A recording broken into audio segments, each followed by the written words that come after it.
Indah engkau dan engkau mau menolak kita. Sudah datang bagi dirimu waktu yang sekarang, bukan hanya ku makan mentah-mentah.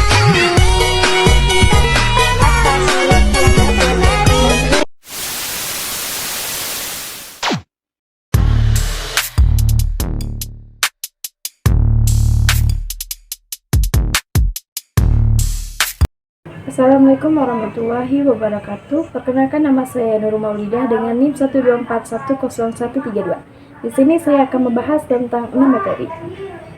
Baiklah, materi yang pertama yaitu membahas tentang kedudukan alam semesta manusia dan ilmu pengetahuan dalam perspektif pendidikan Islam.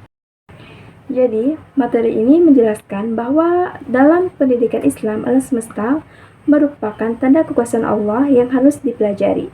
Manusia merupakan makhluk mulia dengan tugas sebagai hamba dan khalifah serta ilmu penyatu aspek duniawi dan spiritual.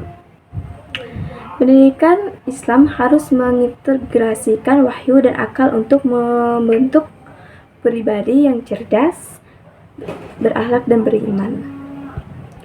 Jadi, dalam pandangan Islam, alam semesta itu bukan hanya tempat hidup, tetapi juga bukti kebesaran Allah yang harus kita pelajari. Manusia diciptakan sebagai makhluk paling sempurna, seperti mempunyai akal dan hati, dan diberikan dua tugas utama, seperti sebagai hamba Allah dan pemimpin di bumi. Ilmu pengetahuan dalam Islam bukan cuma untuk dunia, tetapi juga untuk mendekatkan diri kepada Allah. Jadi, pendidikan Islam harus menyatu antara ilmu dan iman agar manusia tidak hanya pintar, tetapi juga berilmu dan berakhlak. Oke, lanjut materi yang kedua, yaitu hakikat dan tujuan pendidikan. Pendidikan Islam ini merupakan proses pembinaan manusia secara utuh, meliputi jasmani, rohani, akal, dan akhlak. Berdasarkan ajaran Islam terdiri 3 konsep utama, yaitu yang pertama yaitu tarbiyah, yaitu pembinaan. Yang kedua yaitu taklim, yaitu pengajaran. Yang ketiga yaitu tabdib, yaitu adab. Pendidikan Islam ini juga bertujuan menciptakan insan kamil yang keseimbangan akhirat dan dunia. Pendidikan Islam ini juga menanamkan nilai kejujuran, tanggung jawab, toleransi, dan akhlak mulia, serta mengintegrasikan ilmu agama dan umum agar pendidik siap menghadapi tantangan zaman, yaitu dengan tujuan utamanya seperti membentuk manusia yang beriman, berilmu, berakhlak, dan mampu memberi kontribusi positif bagi masyarakat. Jadi penjelasannya itu bahwa pendidikan Islam ini bukan cuma soal ilmu agama, tetapi membentuk manusia secara utuh, jasmani, rohani, akal, dan akhlaknya. Pendidikan Islam ini juga bertujuan seperti menciptakan manusia yang beriman, berilmu, dan berakhlak mulia. Jadi pendidikan Islam ini juga menanamkan nilai-nilai seperti jujur, tanggung jawab, toleransi. Pendidikan Islam ini juga menggabungkan ilmu agama dan umum agar generasi kita siap bersaing dan berkontribusi di masyarakat. Lanjut materi yang ketiga, yaitu tugas dan fungsi pendidikan. Jadi, pendidikan merupakan usaha sadar membimbing peserta didik agar berkembang secara utuh, meliputi aspek spiritual, intelektual, moral, dan keterampilan. Tugas utamanya yaitu seperti mengembangkan potensi siswa, membentuk karakter dan kepribadian, serta melestarikan budaya. Lebih jauh, pendidikan ini juga berfungsi untuk membangun bangsa dan masyarakat, meningkatkan kesejahteraan sosial, mempersiapkan tenaga kerja profesional, dan menanamkan nilai kebangsaan serta toleransi. Keberhasilan implementasinya memerlukan kerjasama semua pihak, seperti guru, kepala sekolah, atau orang tua. Manajemennya yang baik dan fokus pada penanaman nilai karakter di lingkungan sekolah. Namun tantangan seperti ini, teknologinya yang belum merata, kurang pelatihan guru, keterbatasan sarana pemasaran, dan anggaran serta kesenjangan sosial akibat teknologi perlu diatasi meliputi pendidikan bukan hanya sekedar transfer ilmu, melainkan juga tentang membentuk kepribadian etika dan nilai kehidupan yang bagi siswa dan menghadapi masa depan. Jadi, pendidikan itu merupakan usaha sadar untuk membimbing peserta didik agar berkembang secara utuh baik dari sisi spiritual, intelektual, moral maupun keterampilan. Jadi tugas utama pendidikan ini seperti mengembangkan potensi, membentukkan karakter, dan melestarikan budaya. Fungsinya seperti membangunkan bangsa, meningkatkan kesejahteraan, menyiapkan tenaga kerja, serta menanamkan nilai kebangsaan dan toleransi agar berjalan dengan baik dan supaya pendidikan betul kerja sama semua pihak dan manajemen yang baik di sekolah. Tantangannya utamanya itu saat ini merupakan belum meratanya teknologi, kurangnya pelatihan guru, dan terbatasnya kualitas serta anggaran. Jadi, pendidikan Islam ini bukan cuma soal mengajar, tetapi membentukkan kepribadian dan menyiapkan siswa dan menghadapi masa depan. Lanjut materi yang keempat, yaitu pengertian kurikulum pendidikan Islam, asas-asas kurikulum pendidikan Islam, dan kriteria kurikulum pendidikan Islam.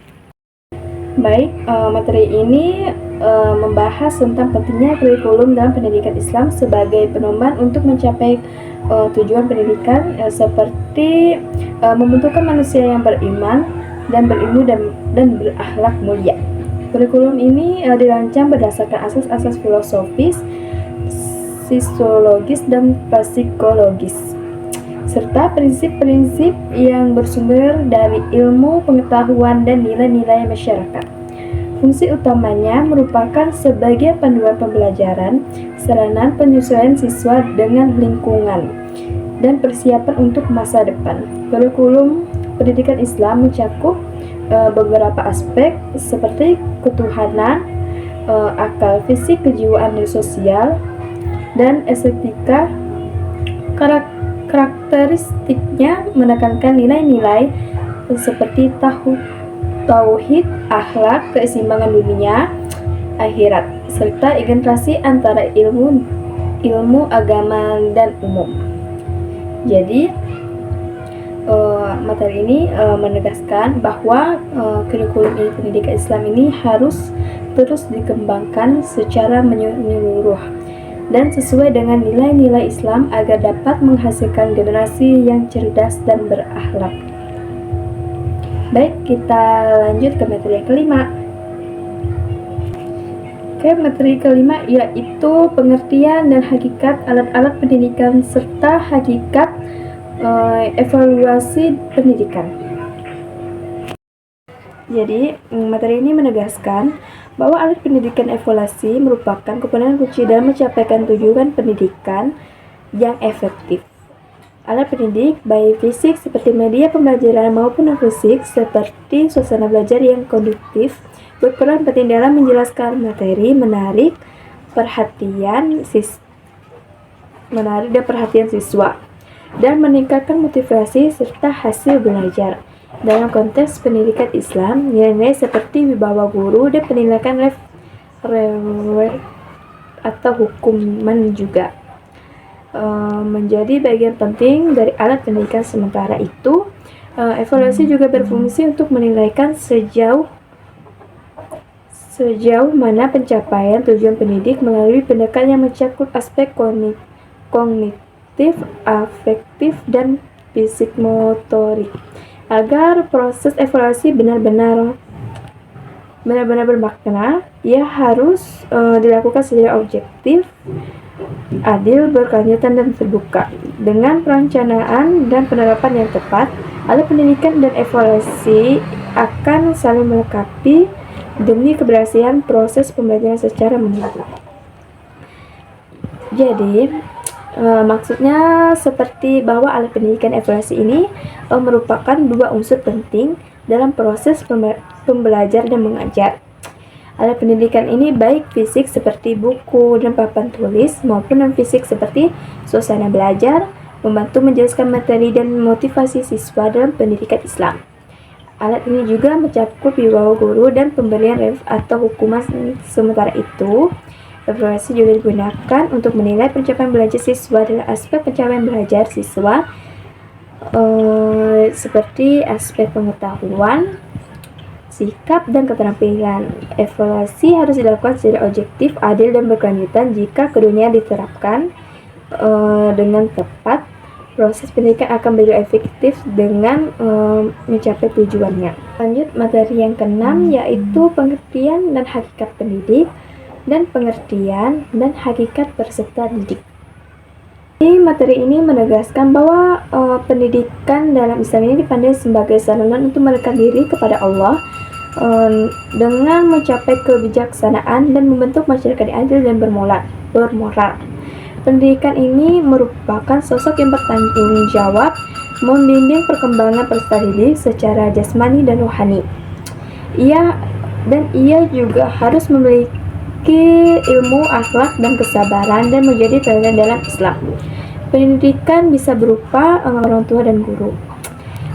Peserta didik ini merupakan manusia yang sedang tumbuh dan berkembang, memiliki fitrah yang harus diarahkan dalam Islam. Ia disebut mu'talim, yaitu belajar, muta'rib, yaitu diasuh, dan mu'tadib, yaitu yang membina, yang dibina adabnya. Ia memiliki kebutuhan intelektual, emosional, sosial, dan spiritual yang harus dipenuhi. Hubungan antara pendidik dan peserta didik ini bersifat spiritual dan emosional. Pendidik tidak hanya mentransferkan ilmu, tetapi juga membentuk karakter, sifat, dan iman. Keikhlasan dan teladanan menjadi kunci utama agar pendidik menyentuh seluruh aspek kehidupan peserta didik. Jadi materi ini menjelaskan bahwa dalam filsafat pendidikan Islam ini, pendidikan ini merupakan pembimbing jasmani dan rohani yang menjadikan teladanan bagi peserta didik. Dan peserta didik ini merupakan manusia yang sedang berkembang dan memiliki fitrah yang harus dibina. Hubungan keduanya ini bersifat spiritual, emosional, dan dengan tujuan membentuk pribadi dan beriman, berilmu, dan berakhlak untuk mendekatkan diri kepada Allah. Sekian dari penjelasan saya. Jika ada tutur kata saya yang salah dari awal sampai akhir, saya mohon maaf sebesar-besarnya. Wassalamualaikum warahmatullahi wabarakatuh.